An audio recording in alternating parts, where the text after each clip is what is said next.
Had an occasion where we wanted to replace the patio, remove the interlocking stones that were already there.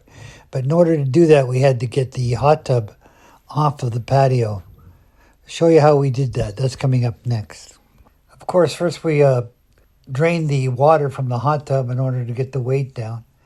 And then we jacked up the hot tub with a pry bar and stuck long 10-foot boards underneath the hot tub, laid them end to end and pushed them along.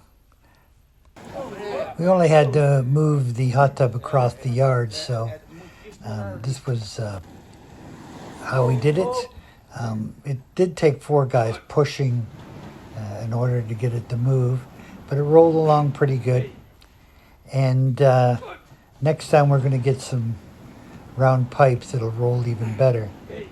So that saved me from having to hire professional hot tub movers to just move it across the yard, which didn't seem like such a good idea.